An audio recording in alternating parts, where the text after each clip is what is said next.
just got to see this brand new thriller sci-fi horror movie called Ash. This is from writer-director Flying Lotus, and it stars Eiza Gonzalez and Aaron Paul, and it tells the story of this woman who wakes up in an abandoned spaceship on an alien planet. She finds that most of her crew are dead, and some of her crew are missing, and she has to figure out what the hell's going on. She has no memory. And she's trapped in this extremely weird alien planet that, of course, also allows to have some beautiful visuals. It's a visually stunning fake CGI planet, and we have a little bit of a horror survivor thriller movie, right? I have some mixed opinions about this one. A lot of the reviews were insanely glowing for this film. It's a movie that has a lot in it that I appreciated and that I really enjoyed, but there's a lot of other stuff where I just don't know if it was my type of film. This is a movie that I think is going to work for many, many people, but for me personally, in my taste, there's some things that I just didn't latch my teeth into. First things first, some positives. Performances. I think the performances in this movie are great. Eiza Gonzalez is really, really good here, and Aaron Paul is doing what Aaron Paul does best, which is just being Aaron Paul. Astronomy, bitch! Yeah, you're getting a lot of that here. He's awesome. I also think the cinematography in this movie is stunning for the budget this movie had. This is clearly a small budget sci-fi movie,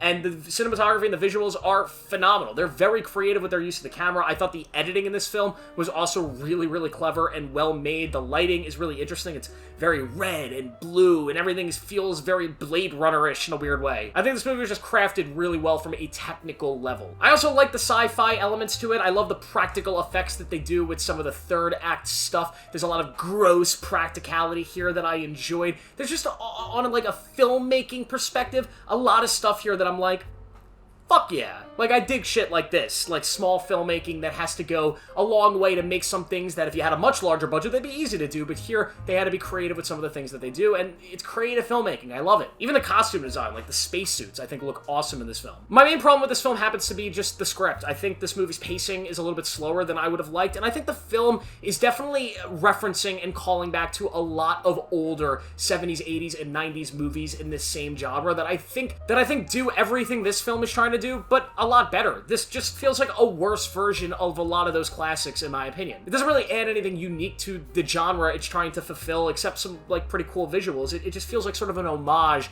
to a lot of those other films like The Thing and films like Alien. I'm just not sure it ever reaches anything that feels as memorable as those movies do, and maybe it's just because of timelines, right? If this movie came out in the 80s, maybe Ash would be the biggest franchise ever right now, but it came out in a time where movies like this are much more common, so you kind of have to elevate the craft or the story or the characters a little bit more to really get audiences to engage with your work at this point. I think the story takes a little bit while to get going, right? The pacing here is definitely a little bit of a slow burn, at least in the first two acts, which I'm all for a slow burn, but I just don't know if there's enough intrigue in those opening acts of this film to really, really lock you in. For me, I just felt myself lost very early on in this movie, not because it was overly convoluted, but I just didn't really care. I felt like I was just watching Eiza Gonzalez stumble around a spaceship for like 20 minutes. I also felt some of the dialogue was just not great. I mean, it's not bad. It's just like standardized dialogue that doesn't really highlight who these characters are. The characters in this film all felt sort of one-noted and bland. They all felt like they bled into each other. I could not tell you their names. I could not tell you anything about them. They just felt like standard former astronaut character number 2 and number 3 and number 4, and yeah, it felt like bodies just to get eliminated. The only two that feel a little more deep are, of course, Eiza Gonzalez's character and Aaron Paul, specifically Aaron Paul, who I think is amazing here. I do like a lot of the survivor elements of this film, the dark thriller, like feeling abandoned on this planet. It reminded me of that PlayStation game that came out a few years ago called Returnal, and just the vibe I got from playing that game. If you've ever played that game, you're stuck in like a time loop on a weird alien planet all alone. This movie's very different than that story-wise, but just the vibe that I got. I also thought the score of this movie was weird. It's definitely beautiful and well made and put together, but I feel like it's a combination of like a billion other movie scores. Like, I feel like the note to whoever composed this was, hey, I want, like, a best hits of Hans Zimmer for this. Like, I want a little bit of Dune, I want a little bit of Blade Runner, and I want a little bit of Interstellar, and I want to mix them all together. Like, it's very weird. Like, you even have, like, literally the drum beat from Dune at one point, it kind of sounds like. There's even a part where it sounds like the theme from one of the Call of Duty games. Like, just a weird mix-up. I don't know. I wish they would have stuck with one thing. I mean, it does sound good, and I hear a lot of people praising the score. It's a good score. It just, to me, it's doing so many different things that I'm like,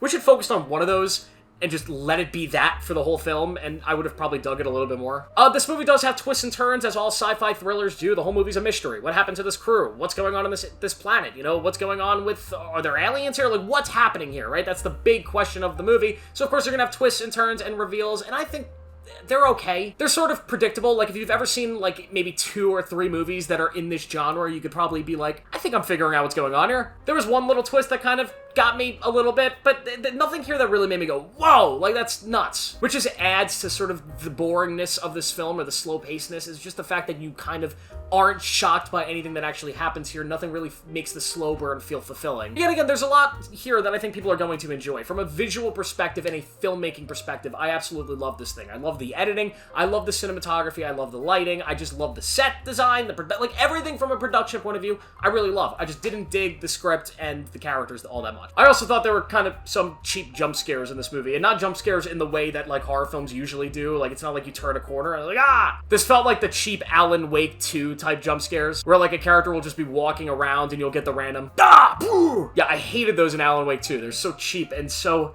effective, I can't lie. But they're kind of here in this movie, and weird to see that in cinema, but I guess, I mean, they got me a couple times. But overall, I think most people will probably enjoy this one a little bit more than I did. Just giving you a fair warning, because I'm giving this a lower score does not mean it's a bad movie. Everybody else seems to be enjoying it a little bit more than me. There is an audience for Ash. With that being said, though, I will be giving Ash a 2.5 out of 5. It's just like a solid movie that I'm probably going to forget about within a week. Thank you guys for watching. Make sure to like this video, subscribe for more, turn on notifications. I'll see you in the next one.